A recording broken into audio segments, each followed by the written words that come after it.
Good morning. Welcome to A Day in the Life with Glenn. This is Glenn. Uh, I'm hoping everyone had a wonderful weekend. Um, my weekend was pretty good. I didn't do a lot, but my wife went away for a couple of days to a retreat, and I just spent the weekend just chilling. I did some stuff at work and got a lot of things done.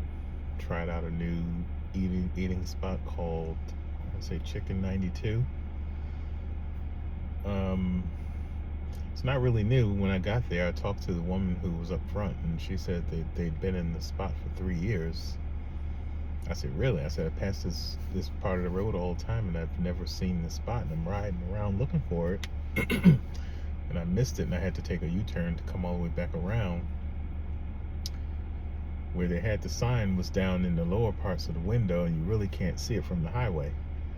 So for small businesses, if you want foot traffic, word of mouth is good, but your signage is everything.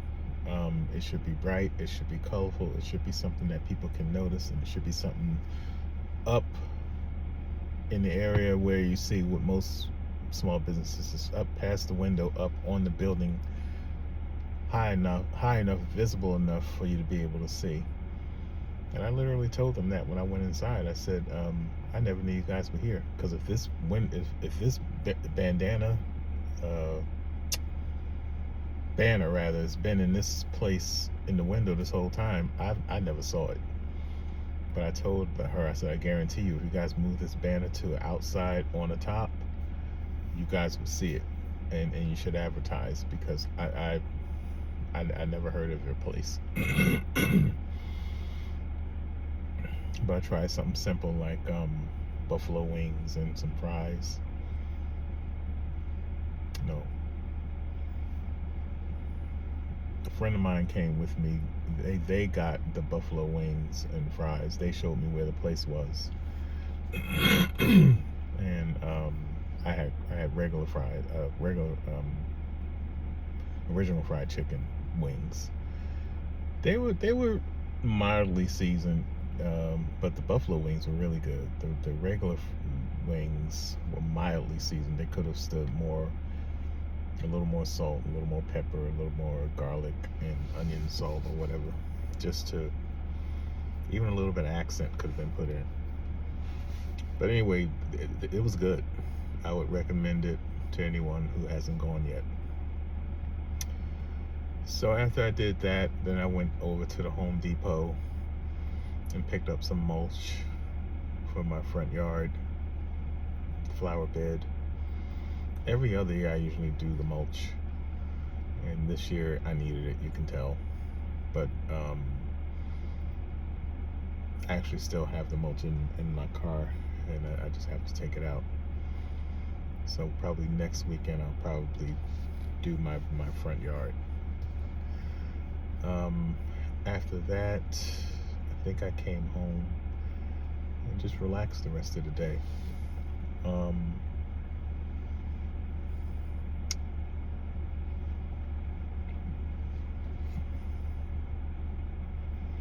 Then my wife did arrive home while I was at work.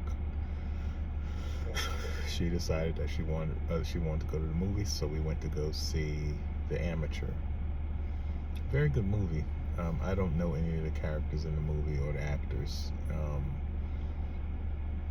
I would give it an 8 out of 10. It was a very good movie. It is worth going to see. If you haven't seen it, go see it. Nice bit of action, a nice, easy to follow plot. But after that, I came home. Then I think that was it for the night. Now I'm scrolling and scrolling on social media, YouTube, and I saw this story from the Superior Court Judge Barrett, and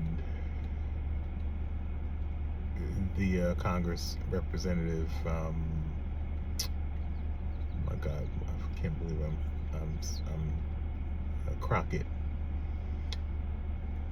Apparently, Miss Crockett was representing the mother of a young man who was killed while he was in the military.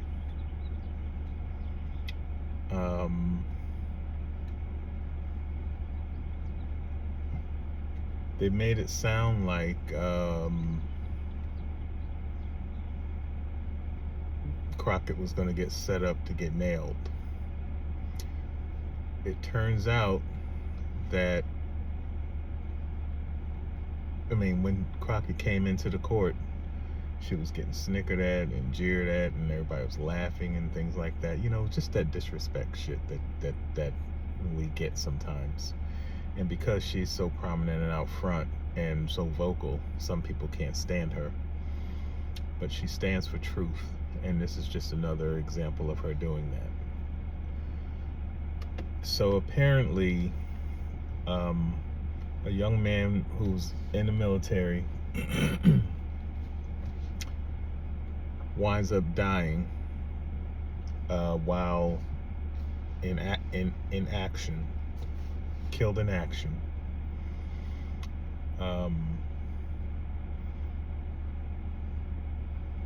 But they weren't giving the they weren't giving the family, when I say they, I mean the government and the military, weren't giving the family any real reasons or how he died.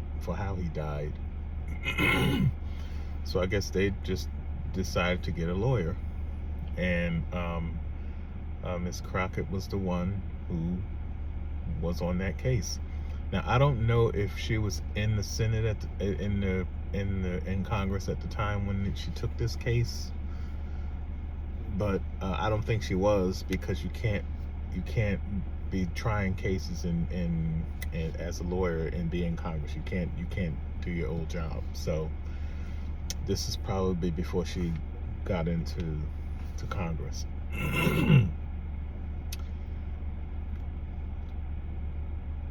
So Amy Barrett was the presiding judge. Ms. Crockett was the defending lawyer for the mom of this kid who died in action, as they say.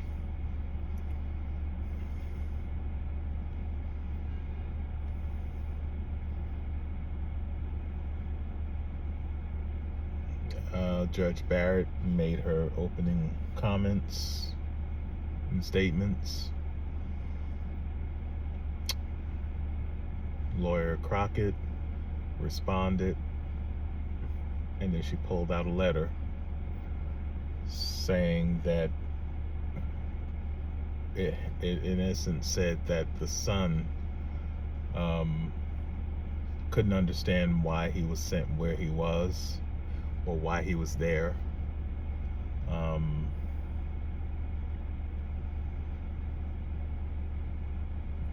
But he wound up getting killed.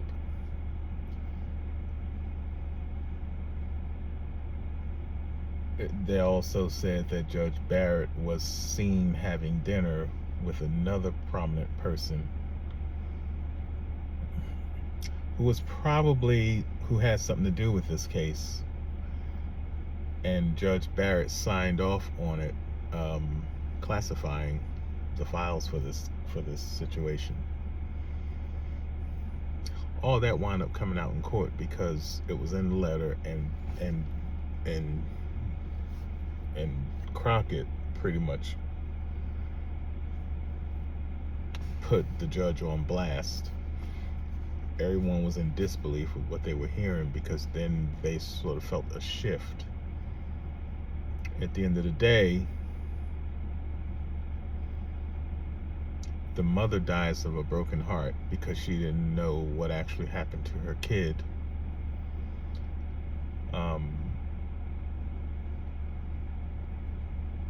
Barrett was looking stunned and shocked because she was outed as being a major part of what happened in the cover-up. And then the grandmother appeared in the court and made some statements.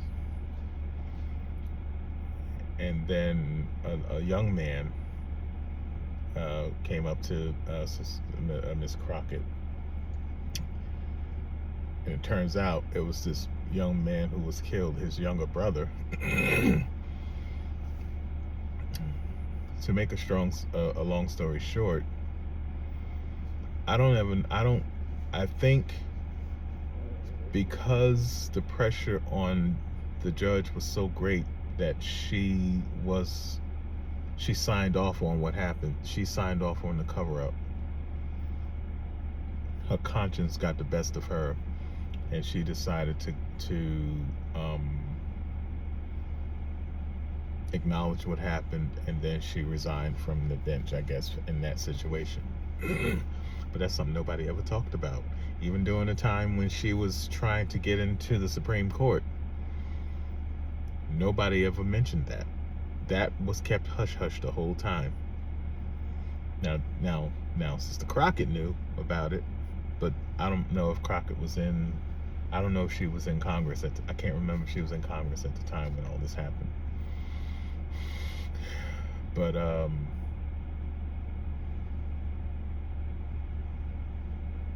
Crockett is nobody to mess with, and she stands for truth, and she stands for the little person, you know, getting taken care of and being protected and being able to have a voice. But nothing ever happened to Barrett. I mean, she decided to step down. Her conscience got the best of her, and as far as we know, and I mean, cause honestly, she shouldn't have even been allowed to practice law again after what she did. She violated every rule, and you sign off on something that you shouldn't have signed off on. And I don't think she saw that coming when the case happened. I don't really know. But that was some crazy stuff.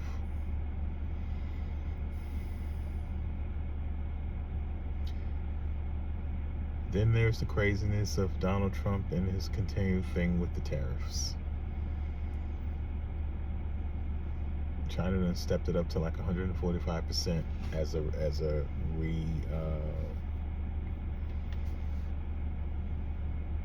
a response to Trump's 104% tariffs against China. This is one we're not going to win because it's not being done correctly, and Trump has no idea what the fuck he's doing. We've got all these other countries who've decided to negotiate with each other. China's negotiating with Australia and some of the other countries. Canada is negotiating with other countries. U.S. is nowhere to be found in these negotiations. As long as Trump is in power, as long as the Republicans are in power, we're going to be isolated, and we're not going to be able to do business with anyone, because at this point we can't be trusted by no one. And it's really sad because you people allowed for this dictator-hungry asshole to be put back in power just to really fuck things up. I mean, he's done more in the first month of this term than he did in all 4 years of the first time he was in. And this time the fix was in. This time they had a plan. They actually had a plan to wreck the government.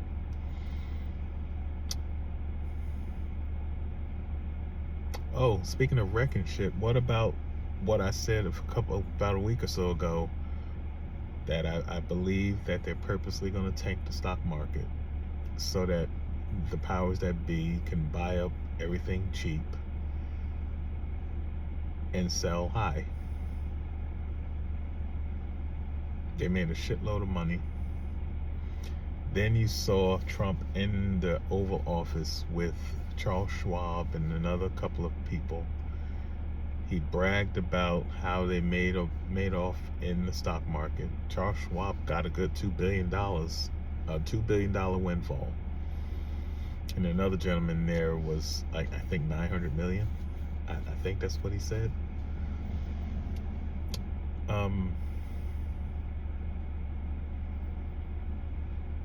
That is corruption in our face that they're all part of.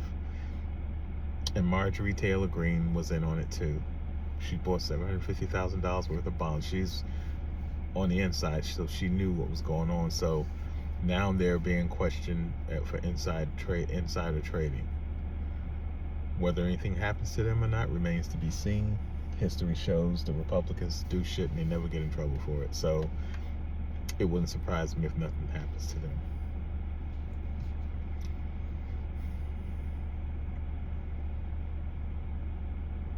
What are the Democrats doing? They're doing a lot of lip service on TV. What are they doing? I see that some are out on the camp, on the talking to the Republican constituents in town hall type settings. But we won't know for a while whether those town halls meant anything. I believe in June the 1st, some people's seats are up for election, and it will be interesting to see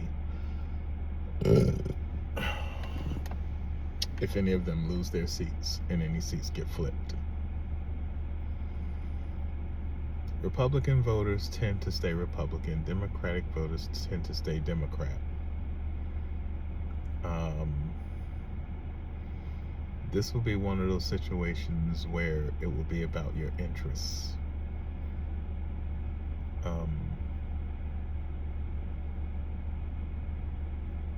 If it looks like this president is not your president, if your congressmen or women aren't doing their jobs, should they stay in power?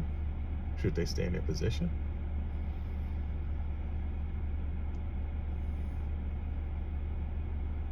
I don't think they should be. I think they should be removed.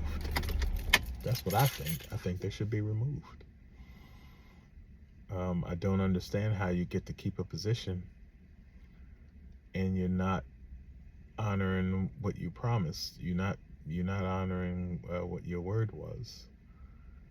That the things that you said you were going to do, and then you don't do it.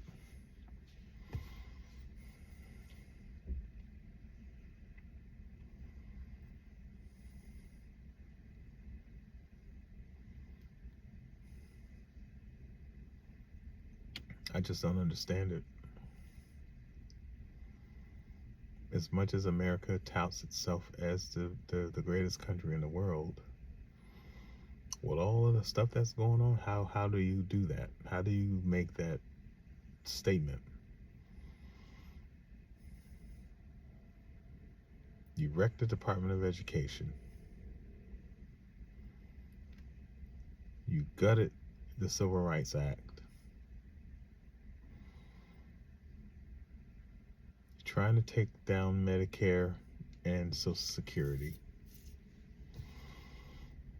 You reversed a lot of Obama and Biden bills that they passed.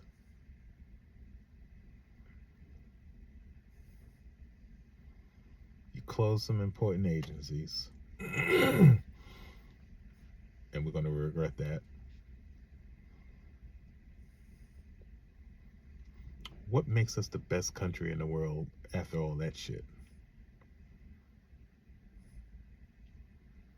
We weren't even the best country in the world when you got in power. We were in a better position to be a great country because we had good leadership. Now we don't. So y'all need to take that phrase, the best country in the world. We might be the richest country in the world, but we're not using those monies wisely the way we should be. When you got 800,000 homeless people across the country, when you can be grabbing them and trying to find ways to put them to work. You put them to work enough to save them money so they can get off the street and get into unaffordable housing, affordable housing. Come up with some kind of plan with that being the stipulation. You have to do this, this, this. You have to be off the streets. We'll put you up in this place and that place until you do this, this, and this. Once you've done A, B, and C, D gets implemented. You're off the streets. You're in an apartment or an efficiency or a studio apartment,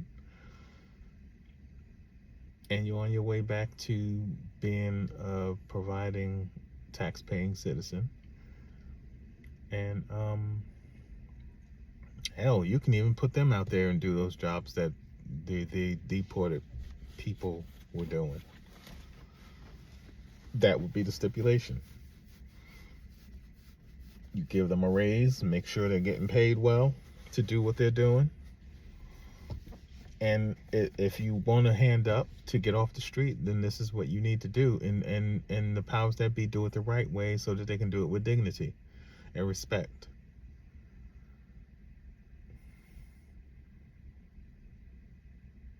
I don't give a damn what color a person is. If they're down and need a hand up, then give them the hand up that they need. We're supposed to be the greatest country in the world, the most powerful country in the world. How come we can't support those who are struggling? Give them stipulation. You got a year to do what you need to do. You can be on this program for 6 months to a year, depending on what your situation is. Take advantage of this opportunity. Give them this advantage to be taken. And see how many success stories you get out of it. You might get a jewel or a diamond out of that person that you help out. You just never know. You just had a hard time on luck.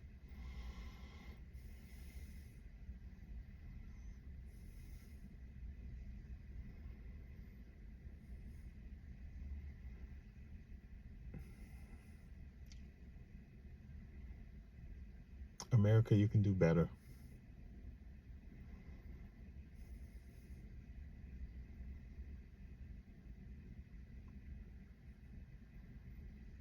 The Republicans have been planning for years for this time.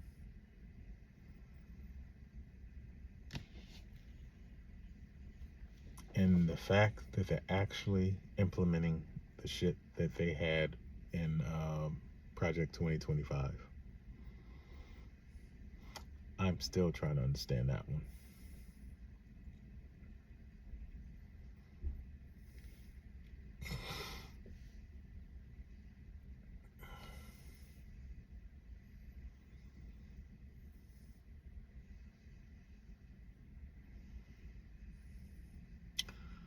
Well, that's all I have for today.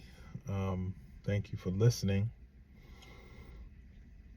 If you like the content that you're being presented with, just give the video a like and subscribe. You can even share if you feel like there's something in there that other people can hear.